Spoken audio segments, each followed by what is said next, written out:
The day started like any other in our household: early alarms, hurried breakfasts, and the endless shuffle of getting our kids ready for school. My wife, Lauren, was in her usual morning rush, filling the air with reminders and sweet reassurances. "Don't forget your backpack, Alex," she called to our youngest. I smiled as I poured coffee, watching her glide effortlessly through our morning chaos. For 12 years, Lauren and I built a life together, one I thought was solid and unwavering. Sure, marriage came with its bumps, but I never questioned our foundation. That is until the truth began surfacing, like splinters working their way through skin. It started with a letter, an innocuous envelope marked from an old family physician. Lauren handed it to me after dinner one night, her face pale. "It's probably nothing," she said too quickly. "Just routine paperwork." Inside was a request for genetic samples, allegedly to update our children's health records. Alex and Emily, our bright-eyed, freckle-faced kids, laughed in the next room, oblivious to the ticking time bomb in my hands. "Do you know what this is about?" I asked her. My question was calm, but her hesitation screamed louder than any answer she could give. "Honestly, no. I'll call the clinic tomorrow," she replied, but her trembling hands told a different story. The unease settled in me that night, a shadow that grew darker by the day.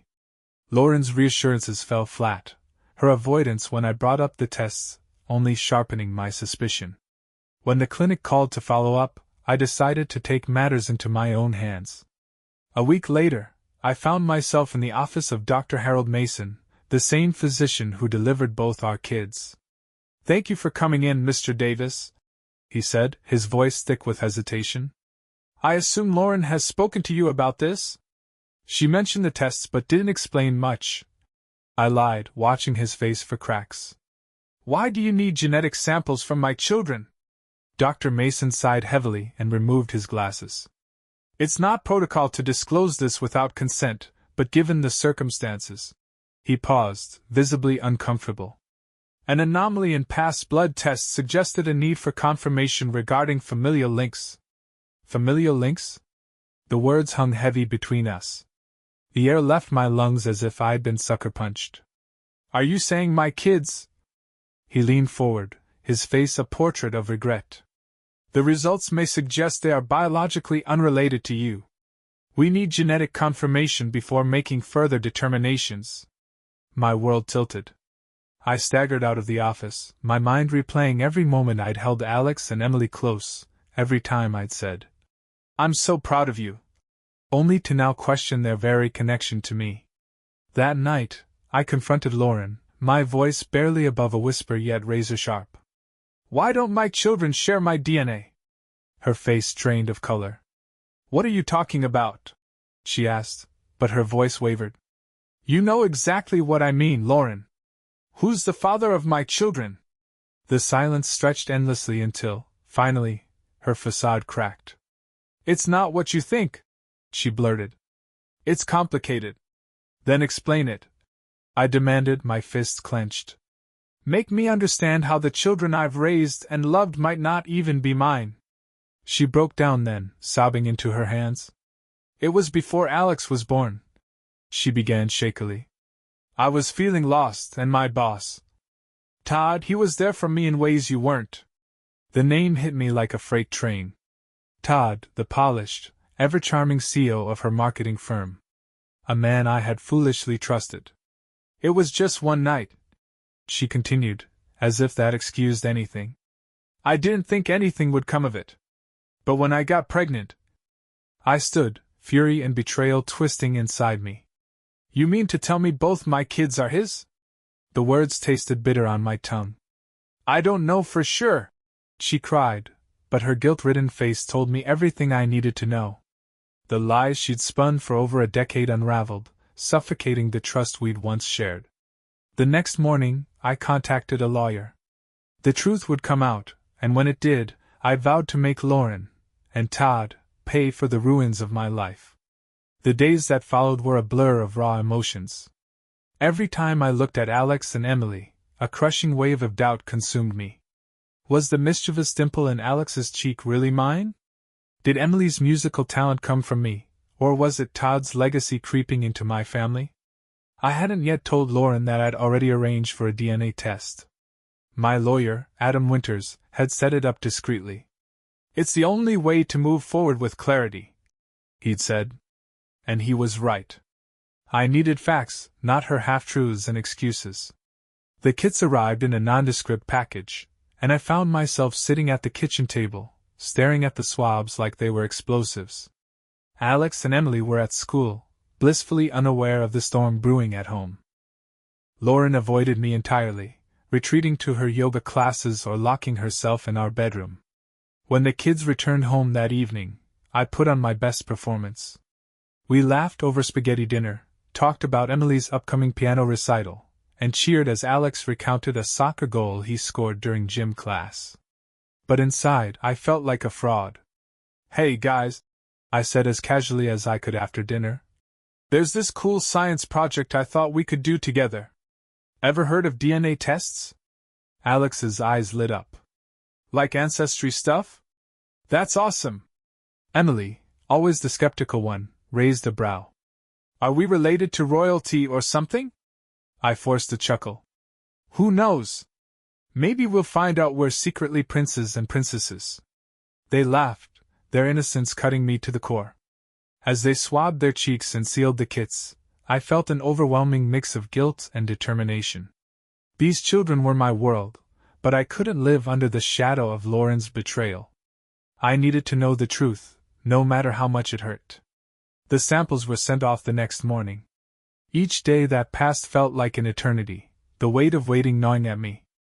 I avoided Lauren entirely, retreating into my work. My lawyer was already drafting contingency plans, divorce proceedings, potential lawsuits against Todd, and how to protect my rights as a father, even if the tests came back as my worst fear. But no amount of preparation could have readied me for the moment the results arrived. It was a rainy Thursday evening when the email hit my inbox. My hands trembled as I opened the message, the clinical language of the results staring back at me like a death sentence. Paternity probability, 0%. For both Alex and Emily. The room spun, and I gripped the edge of the desk to steady myself. My heart shattered into 1,000 jagged pieces as the reality set in. Neither of my children were biologically mine. Lauren was sitting in the living room when I confronted her, the printed results clutched in my hand like a weapon. She looked up from her phone, her face pale as she took in my expression. "What is this?" I demanded, throwing the papers onto the coffee table. Her eyes darted to the results, and her face crumpled. "I didn't know for sure," she stammered. "I thought maybe—" "Stop lying!" I roared, my voice echoing through the house. "You knew, Lauren. You knew there was a chance they weren't mine, and you let me love them, raise them, believe they were my blood. How could you do this?" Tears streamed down her face, but they did nothing to soften my anger. "I made a mistake," she sobbed. "I was scared. You were so happy when Alex was born, and I didn't want to ruin that. So you lied to me for over a decade?" I spat. "You let me build a life on a foundation of lies. And Todd, did he know?" Lauren's silence was answer enough. The dam burst. I couldn't contain the fury any longer. "He knew, didn't he? While I was raising his children, he got to sit back and laugh at me. Is that it? It wasn't like that," she whispered, but her words only stoked my rage. "I'm filing for divorce," I said coldly. "And I'll make sure Todd pays for this too." She looked up, her face streaked with tears. "Please, don't take the kids away from me. They're my world." Her words hit me like a punch to the gut. I stared at her, a bitter laugh escaping my lips. "Your world? You mean the children you lied to me about? Don't worry, Lauren. I'm not taking them away from you. But I'm sure as hell going to make sure they know exactly what kind of person you are." With that, I grabbed my keys and stormed out of the house, leaving her sobbing on the couch. I needed air, space, anything to keep me from exploding further. As the rain poured down, I sat in my car, gripping the steering wheel and trying to steady my breath. Revenge swirled in my mind, dark and consuming. Todd had taken everything from me, my wife, my children, my dignity. He wouldn't get away with it. Not if I had anything to say about it. I spent the night driving aimlessly, the rain streaking across the windshield like tears I refused to shed. My phone buzzed incessantly, Lauren calling, likely panicking, but I ignored it. I needed clarity, space to plan my next move. By the time dawn broke, I had a strategy. Todd needed to pay. Not just for the betrayal, but for the years he spent laughing at me behind my back, letting me pour my love and energy into raising his children. I met with Adam, my lawyer, that afternoon. We're going nuclear, I told him, sliding the DNA results across his desk. I want to sue Todd for alienation of affection and intentional infliction of emotional distress. I want him to feel what it's like to lose everything. Adam nodded, his calm demeanor reassuring. We can do that, but alienation of affection laws are tricky and vary by state. It's a solid case, given the circumstances, but we'll need more evidence.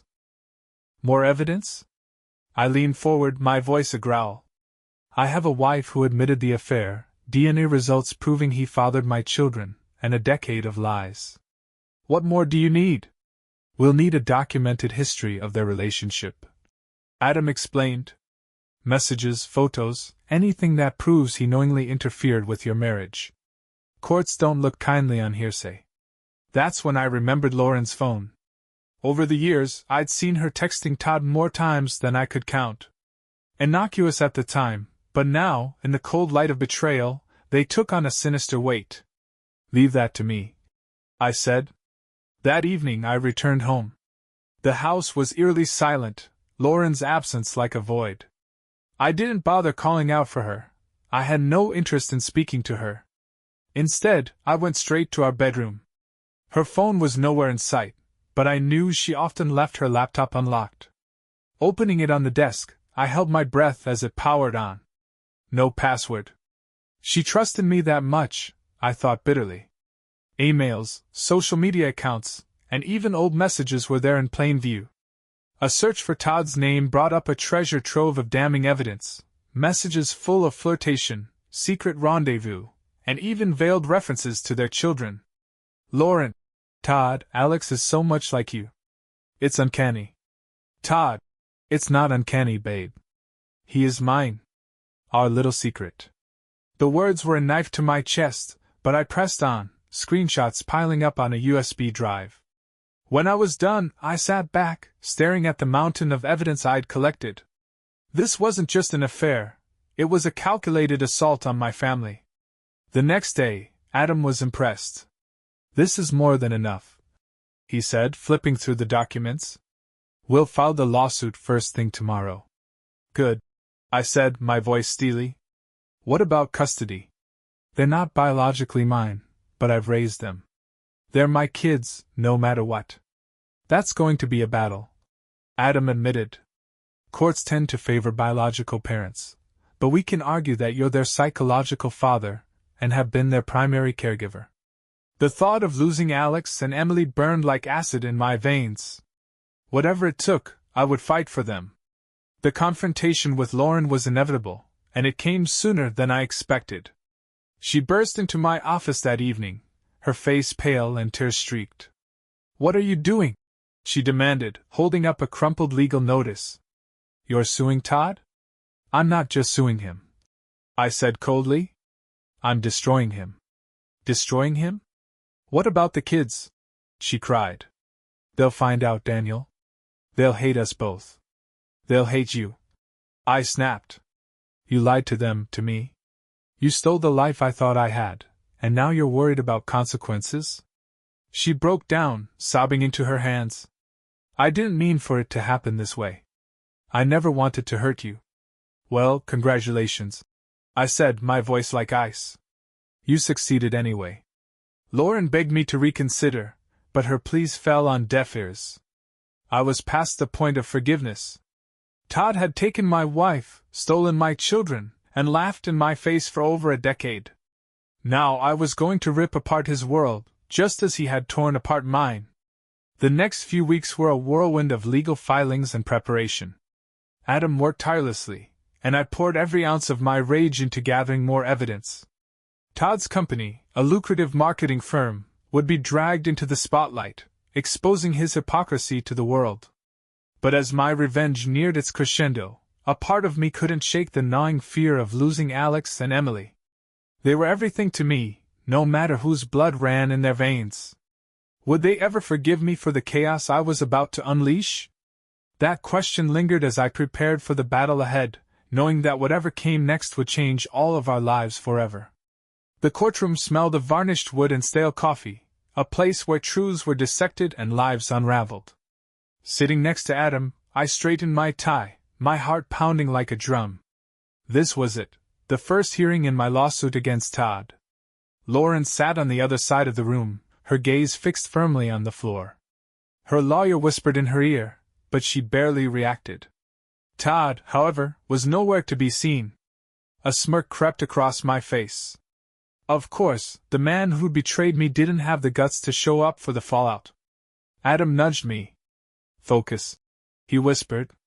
"We're setting the tone today." The judge entered, a woman with sharp eyes and an air of authority. "Let's get started," she announced, flipping through her notes. "Mr. Davis, your lawsuit against Mr. Todd Warner claims alienation of affection and intentional infliction of emotional distress. Can you outline your objectives?" Adam stood, his voice steady. "Your Honor, we aim to demonstrate that Mr. Warner knowingly and maliciously undermined my client's marriage, causing irreparable harm.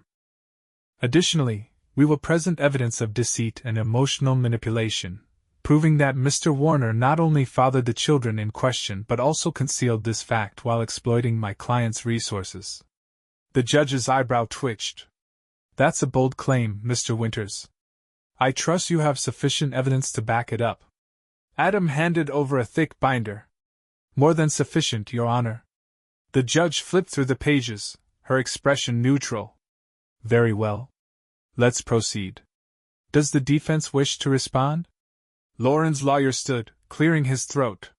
"Your Honor, my client acknowledges mistakes in her personal life but contends that this lawsuit is a vindictive overreach.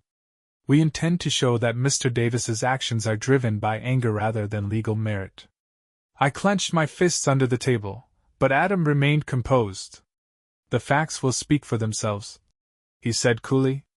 Outside the courtroom, I spotted Todd for the first time. He'd finally arrived, wearing a tailored suit and his trademark smug grin. His arrogance made my blood boil. "Well, if it isn't the man of the hour," Todd said, his tone dripping with mockery. "Going to drag this out for months, are we? You can't win, Daniel." I stepped closer, my voice low and venomous. "I'm not here to win. I'm here to make sure you lose." Todd chuckled, shaking his head. "You think this will hurt me? My lawyers are better, my money's longer, and at the end of the day, you're just a bitter man trying to cling to a lie. You stole my family," I growled, "and I won't stop until everyone sees you for the fraud you are." "Stole?" he sneered. "You mean the family that's biologically mine? You were just a placeholder, Daniel. Don't make this uglier than it needs to be." The temptation to punch him was overwhelming, but Adam stepped between us. "Save it for the courtroom," he warned. "Let's go." As we walked away, Todd called out, "By the way, tell Lauren I said hi." I had to grip Adam's arm to keep from turning back. The next few weeks were a maelstrom of depositions and evidence gathering. Adam's team uncovered financial records that painted Todd as more than just a deceitful lover. He was also funneling money into secret accounts, likely to shield himself from fallout. "This isn't just about the affair," Adam said during a late-night strategy session. "He's playing a dangerous game with his finances. If we can prove fraud, we can hit him where it hurts." Meanwhile, Lauren's behavior became increasingly erratic. She oscillated between tearful apologies and venomous outbursts, claiming I was destroying her life by dragging Todd into the spotlight. "You did this to yourself," I snapped during one particularly heated argument. "You think you're the victim here?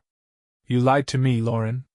You let me raise his kids while you played house with both of us. They're still your kids," she screamed. "You're their father in every way that matters. Except the way that counts in court," I shot back. Her face crumpled, but I couldn't bring myself to feel pity. Not anymore.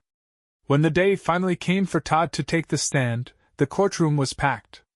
Journalists lined the back wall, their cameras poised to capture every detail. Todd swaggered to the witness box, his confidence unshaken. Adam wasted no time.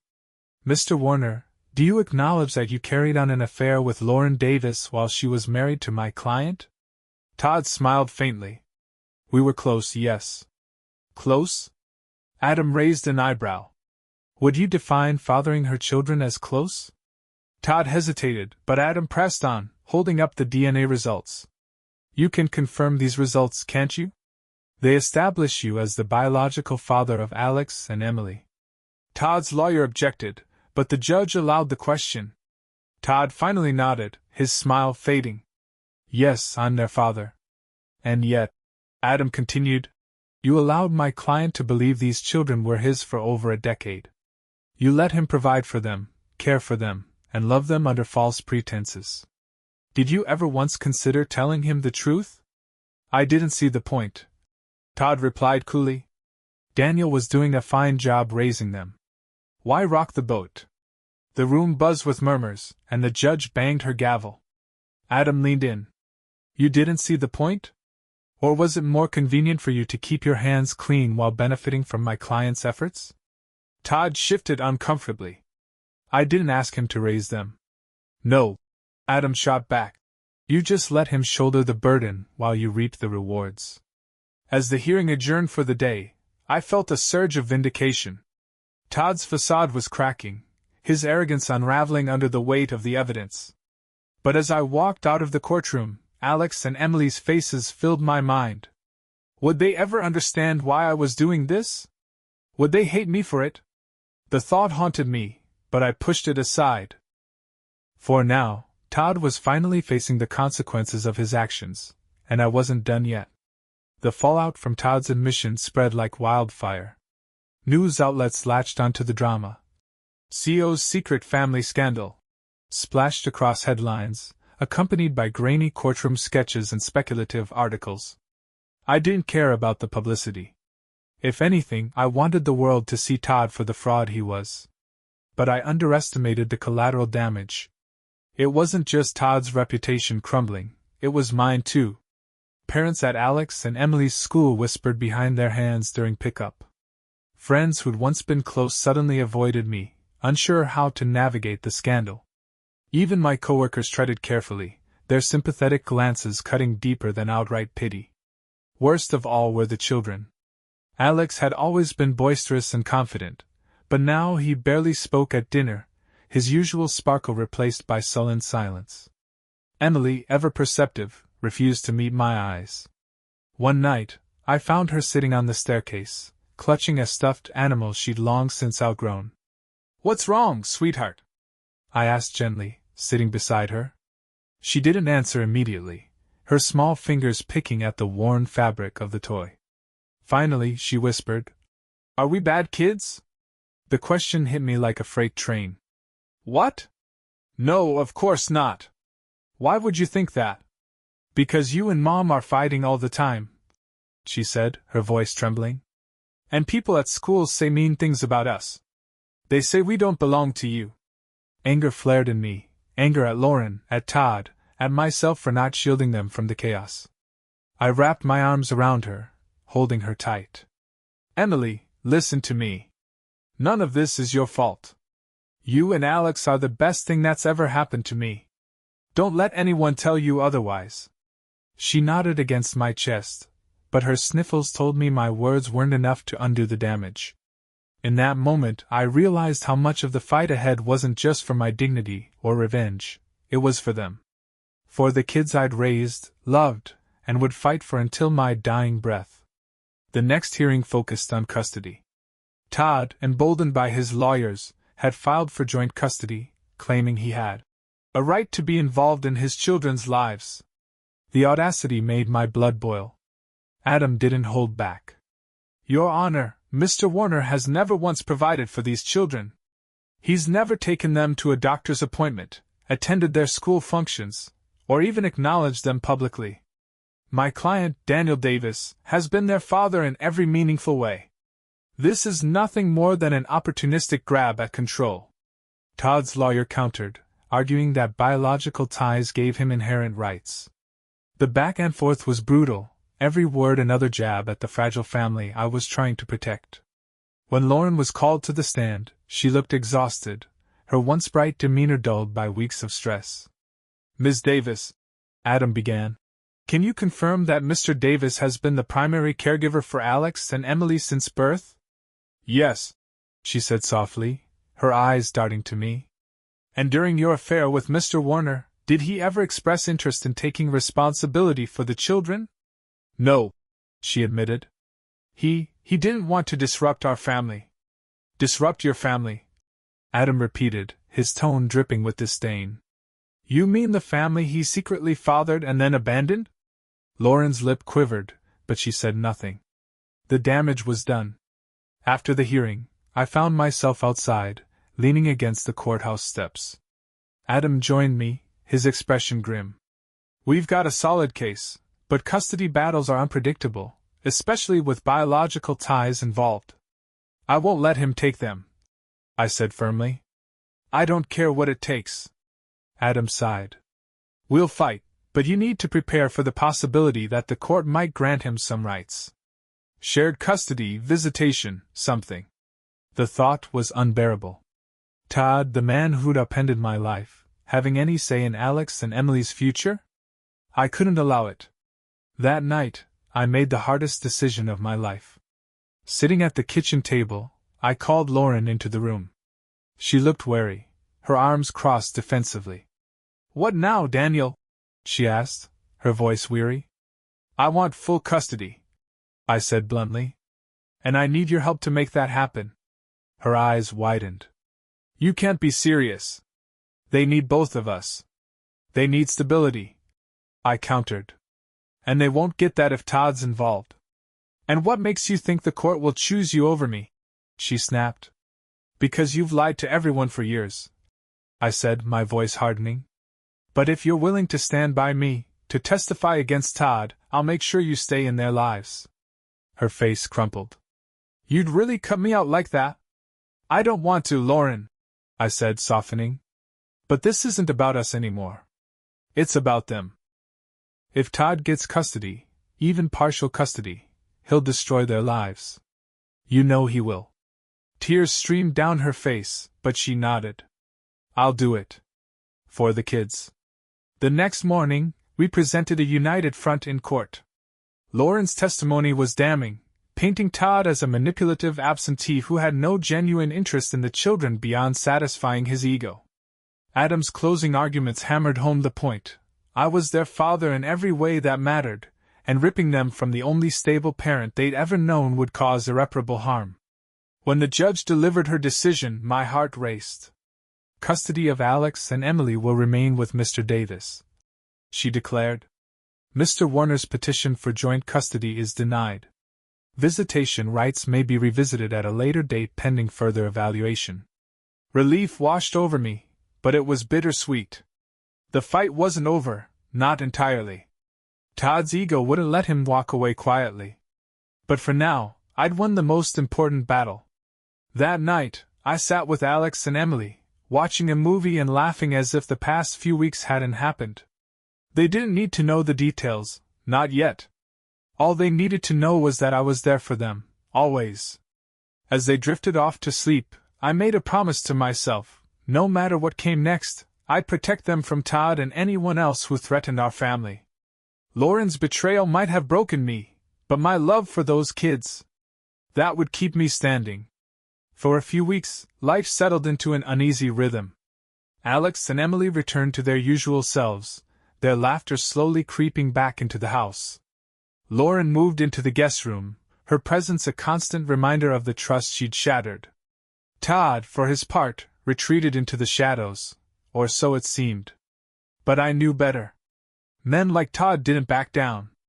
They regrouped, plotted, and waited for the right moment to strike. And strike he did. It started with a letter from his lawyers, demanding a new hearing to appeal the custody decision. Attached was a motion arguing that Alex and Emily deserved to know their biological father. His team painted him as a devoted man, desperate to make amends and establish meaningful relationships with the children he'd ignored for years. The audacity made my blood boil, but Adam remained calm as always. "It's a desperation move," he said, flipping through the paperwork. "The court's already ruled. He's grasping at straws." But I couldn't shake the feeling that Todd wasn't done. And I was right. A week later, I was picking Alex up from soccer practice when I saw Todd for the first time since the custody hearing. He was leaning casually against his car near the field, his polished appearance standing out among the tired parents and dirt-streaked minivans. My heart pounded as Alex spotted him and ran over. "Mr. Todd," he called out, smiling. The sight of my son running to the man who destroyed my life was like a knife to the gut. I strode over, my fists clenched. "What the hell are you doing here?" Todd flashed his signature smirk. "Just watching Alex play. He's got talent. Natural, I'd say." "You don't belong here," I growled. "The court said." "The court didn't say I couldn't attend a public soccer practice," Todd interrupted smoothly. "I'm just here to support my son." Alex looked back and forth between us, his brow furrowing. "Dad? What's going on?" I forced myself to calm down, kneeling to his level. "Alex, go grab your water bottle. I'll meet you at the car." He hesitated, his confusion clear, but he obeyed. As soon as he was out of earshot, I turned back to Todd. "You don't get to play the concerned father now. Stay away from my kids." "Or what?" Todd challenged, his smirk widening. "You'll sue me again? Go ahead. I've got deeper pockets than you, Daniel. This isn't over." I stepped closer, my voice low and dangerous. "I'll protect them from you, no matter what it takes. You're nothing to them. And you'll never be their father." For the first time, Todd's smirk faltered. But he recovered quickly, brushing past me with an air of indifference. "We'll see," he said over his shoulder. Back home, I replayed the encounter in my mind, anger simmering just below the surface. Lauren noticed my mood and cornered me in the kitchen. "What happened?" she asked, her tone wary. "Todd showed up at Alex's practice," I snapped. "He's trying to worm his way into their lives." Her face paled. He can't do that, can he?" "The court didn't say he couldn't show up in public," I cut in, slamming a cabinet door shut. "He's pushing boundaries, testing how far he can go." Lauren bit her lip, guilt etched across her face. "I'm so sorry, Daniel. I never thought he'd go this far." "Didn't you?" I shot back, my frustration spilling over. "You've known him longer than I have. You knew what he was capable of." She didn't reply, her silence only fueling my anger. The next few days were tense. Todd began appearing more frequently, at Alex's games, outside Emily's school, even at the grocery store. Always just far enough to avoid violating any laws but close enough to make his presence known. Adam filed another motion, this time requesting a restraining order to keep Todd away from the kids. "This isn't about custody anymore," he told me. "It's harassment." But while the legal wheels turned, Todd continued his campaign. One afternoon, Emily came home clutching a small envelope. "A man gave this to me outside school," she said innocently. My stomach dropped as I opened it. Inside was a handwritten note. "Emily, I hope you're doing well. I'd love to take you and Alex out for ice cream sometime. Ask your mom if it's okay. Love, Todd." My hands trembled as I crumpled the paper. Lauren, who'd been listening from the hallway, gasped. "He's crossing a line," she whispered. "Daniel, we have to stop him." "I'm already working on it," I said through gritted teeth. But inside, I was seething. This wasn't just about me anymore. Todd was manipulating the kids, exploiting their innocence to insert himself into their lives. The next court hearing was a turning point. Adam presented the note, along with photos of Todd lurking near the kids' schools and practices. "This isn't about fatherhood," he argued. "This is intimidation and manipulation. Todd's lawyer tried to spin it as a genuine effort to connect with his children, but the judge wasn't buying it. "Mr. Warner," she said sternly, "your actions are inappropriate and borderline predatory. I am granting the restraining order. You are to stay 500 feet away from Alex and Emily at all times, effective immediately." The relief was palpable. Todd's mask of confidence cracked, and for the first time, I saw fear in his eyes. But as I left the courtroom, I couldn't shake the feeling that he wasn't done. Todd was like a cornered animal, dangerous and unpredictable. That night, I sat with Alex and Emily in the living room, playing board games and soaking in the sound of their laughter. For now they were safe. But I knew the battle wasn't over. Todd would find another way to strike, and I needed to be ready. Because no matter what he threw at me, I'd fight tooth and nail to protect my family. For weeks, life carried on in a tentative calm. The restraining order kept Todd at bay, and with Adam's legal expertise, I felt a small measure of control returning. Alex and Emily, blissfully unaware of the courtroom drama, began to settle back into their routines. But beneath the surface, I couldn't shake the feeling that Todd was plotting his next move.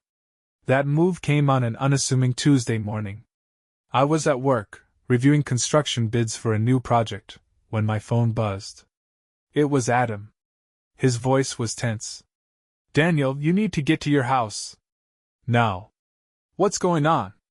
I asked, my stomach sinking. "There's a social services officer at your home," Adam explained. "Todd's filed a report claiming the children are in danger.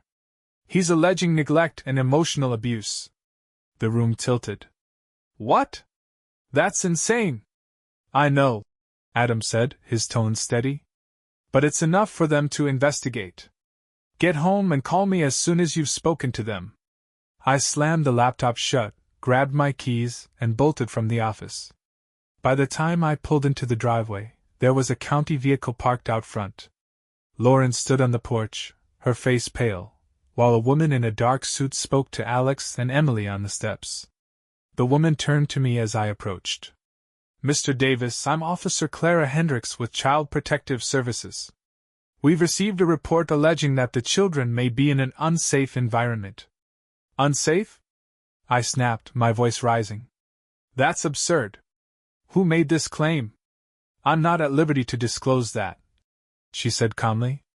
"But we take every report seriously." Lauren stepped forward. "This is Todd's doing," she said, her voice trembling. "He's trying to manipulate the system." Hendricks didn't flinch. "Regardless of the source, it's my duty to assess the situation. I'll need to ask you both some questions and inspect the home." I felt my fists clench, but I forced myself to take a deep breath. "Fine. Let's get this over with." For the next hour, Hendricks combed through every detail of our lives. She inspected the kids' rooms, asked about their schoolwork and daily routines, and even checked the fridge and pantry for signs of neglect. Lauren and I answered every question as calmly as we could, but the tension was suffocating. Alex and Emily sat quietly in the living room, their faces etched with confusion. "Why is she here?" Alex whispered to me when Hendricks was out of earshot. "Did we do something wrong?" I knelt beside him, placing a hand on his shoulder. "No, buddy. You didn't do anything wrong. This is just someone checking to make sure everything's okay." He didn't look convinced, but he nodded. When Hendricks finally left, she gave a curt nod. "The initial report doesn't seem substantiated, but we'll be following up. If there are any changes to your circumstances, you're required to notify us immediately." Lauren waited until she was in her car before turning to me. "This is Todd," she hissed. "He's escalating." "I know," I said, rubbing my temples. "And now he's weaponizing the system." That evening, I called Adam, relaying everything. "This is a new low," I said bitterly. "How do we fight this?" "We file a counterclaim," Adam said without hesitation. "False allegations of abuse are serious, and the court won't take kindly to it. But first, we need to document everything, statements from the kids' teachers, doctors, anyone who can attest to their well-being." I nodded, determined. "Let's do it." In the days that followed, The battle intensified. Adam filed the counterclaim, and my lawyer began building a mountain of evidence to expose Todd's lies. The kids' teachers and pediatricians submitted glowing reports about their health and happiness, and neighbors vouched for the stable environment I provided. But Todd wasn't done. He began a smear campaign, using his wealth and connections to spread rumors about me. Parents at the school suddenly became cold, whispering behind my back at pickup. Even local news outlets caught wind of the drama, publishing slanted articles questioning the stability of my home. It was infuriating, but Adam remained focused. The more he pushes, the more he exposes himself. He's overplaying his hand. Then came the breaking point. One afternoon, I received a panicked call from Lauren. "He was here," she said, her voice shaking. "Todd. He showed up at Emily's piano recital." "What?" My chest tightened. "He's violating the restraining order. He stayed outside the venue, but he made sure we saw him," she said. Emily was terrified. I hung up and called Adam immediately. "File a report." "I don't care what it takes, he's going to face consequences for this." That evening, I held Emily close as she cried in my arms. "Why does he keep following us?" she whispered.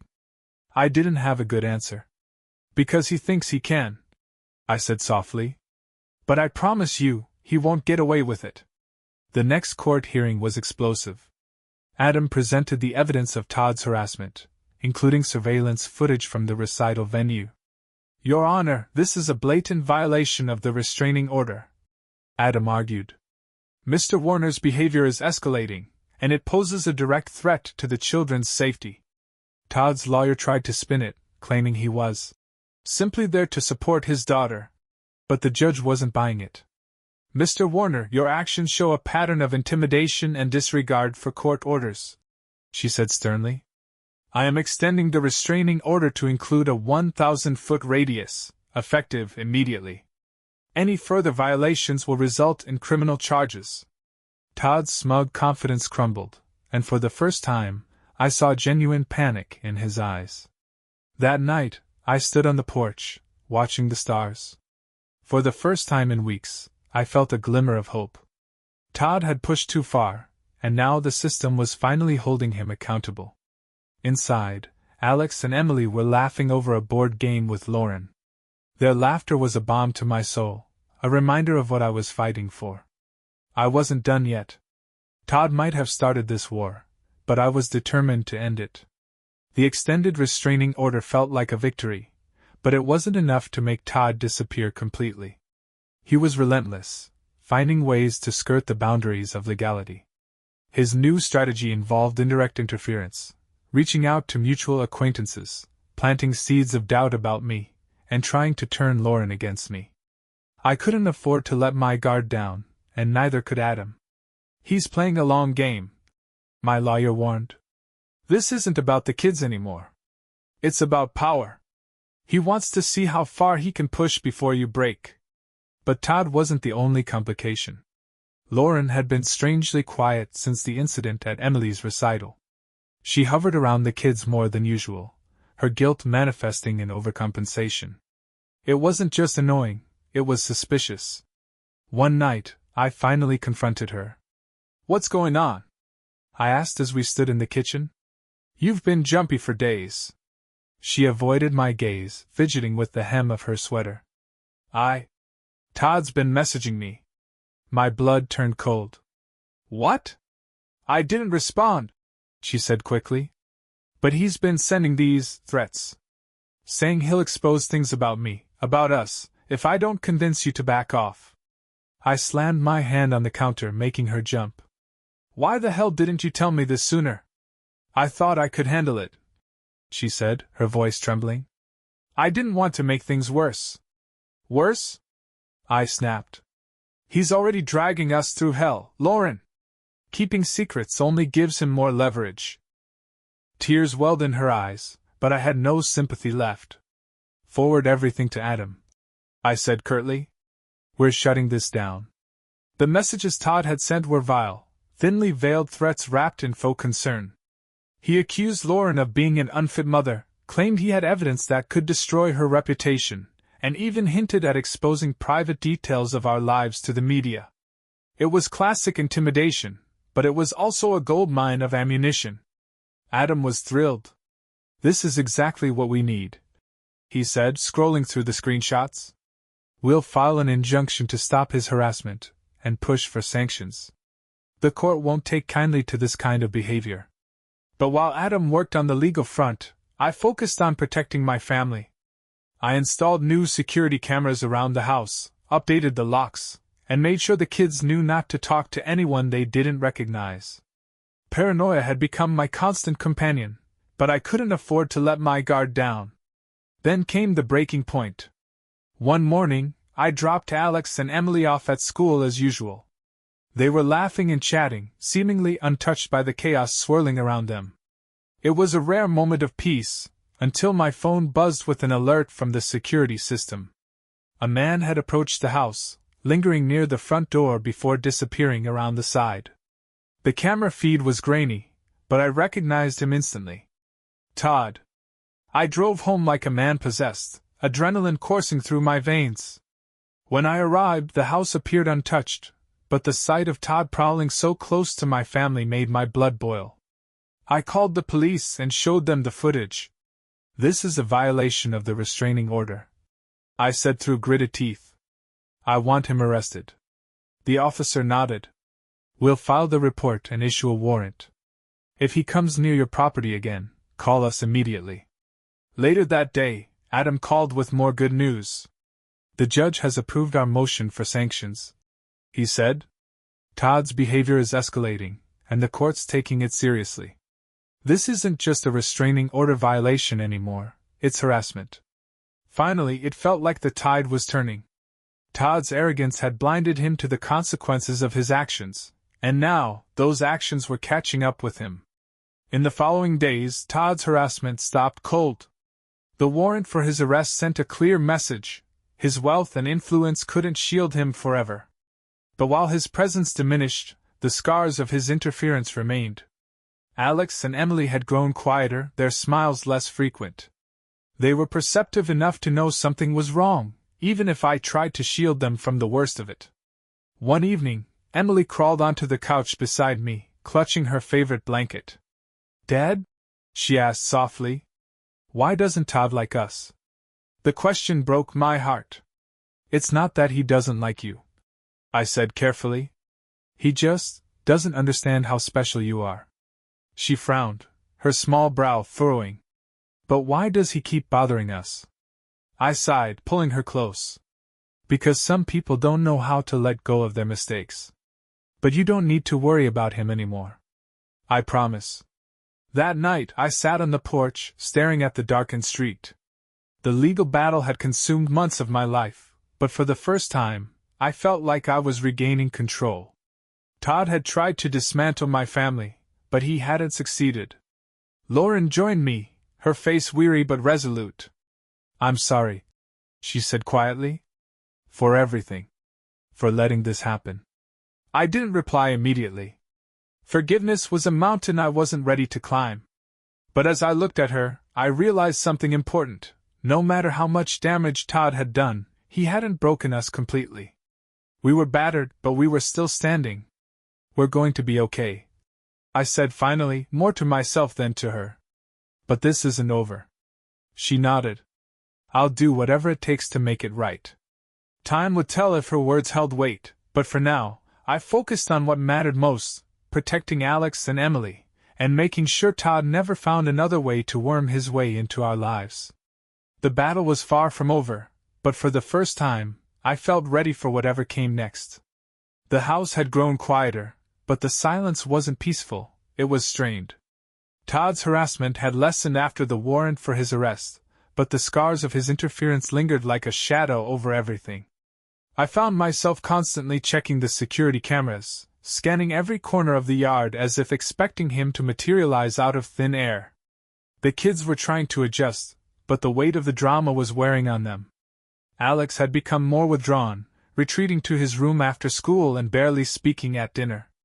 Emily, on the other hand, clung to me at every opportunity, her small hands gripping my arm like I might vanish if she let go. It broke my heart. One evening, as I sat at the kitchen table with a pile of legal documents, Alex approached hesitantly. He stood there for a moment, shifting his weight from foot to foot, before finally speaking. "Dad, can I ask you something?" I looked up, setting my pen down. "Of course. What's on your mind?" He hesitated, his expression conflicted. "Is Todd really my dad?" The question sucked the air out of the room. My chest tightened as I searched for the right words. "Alex, you're my son," I said firmly. "I've been your dad since the day you were born, and that will never change. But he's my real dad, isn't he?" Alex pressed, his voice cracking. "Like, biologically." I swallowed hard, feeling the sting of tears. "Yes," I admitted softly. "But being a dad isn't just about biology. It's about being there, about loving you, supporting you, teaching you. And that's what I've done every single day." He nodded slowly, but his eyes were glassy. "Then why does he want us now? If he's our dad, why didn't he care before?" The question hit like a punch to the gut. "Because Todd only cares about himself," I said honestly. "He's trying to hurt me, and he's using you and Emily to do it. But you don't have to worry about him, Alex. I won't let him hurt you." Alex looked down at his feet, then back up at me. "I don't want him to be my dad," he whispered. "I just want you." I pulled him into a hug, holding him tightly as my own tears spilled over. "You've got me, buddy," I said, my voice thick with emotion. "Always." The next day, I met with Adam to discuss the ongoing case. Todd's attempts to weaponize the system had been a temporary setback, but Adam was confident we could turn the tables. "We're in a strong position," Adam said, flipping through a folder of documents. "The restraining order violation and the harassment claims are solid. If he tries anything else, we'll have even more leverage to shut him down for good."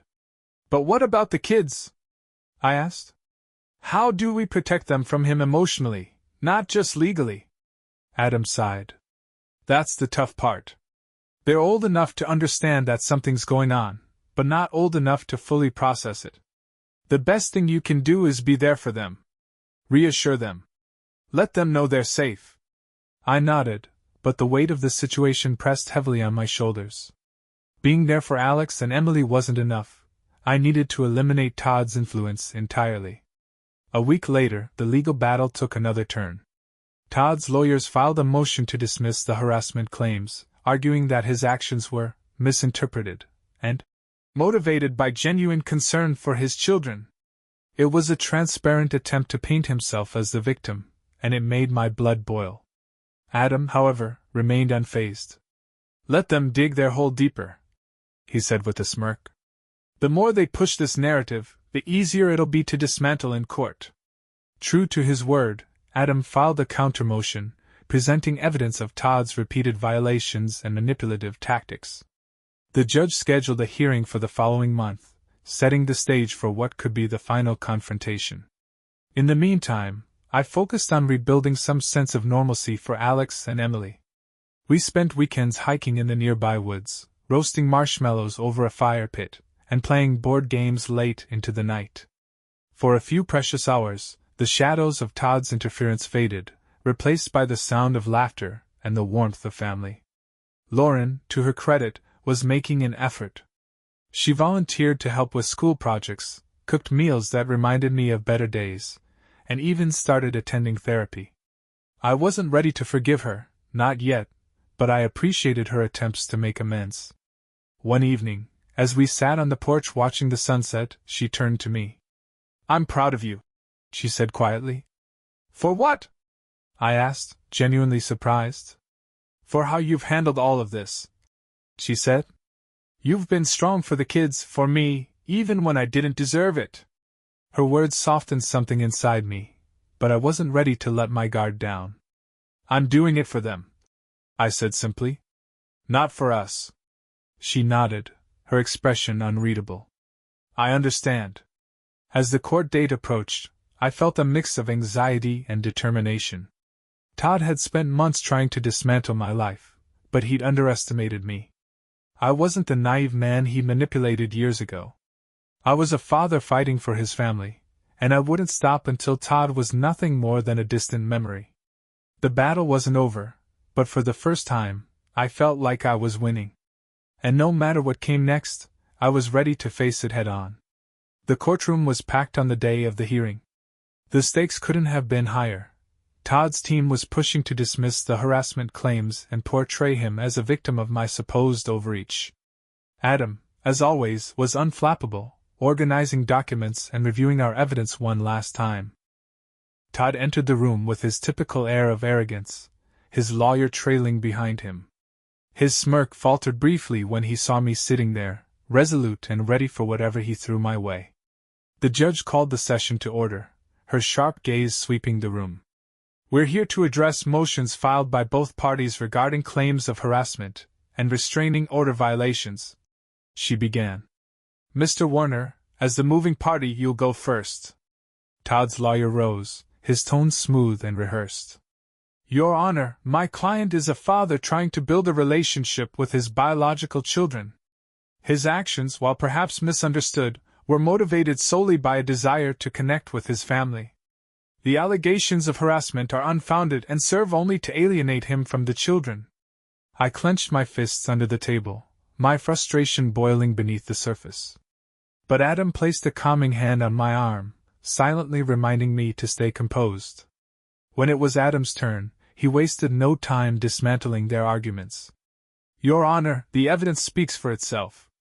Mr. Warner's actions go far beyond a desire to connect with his children.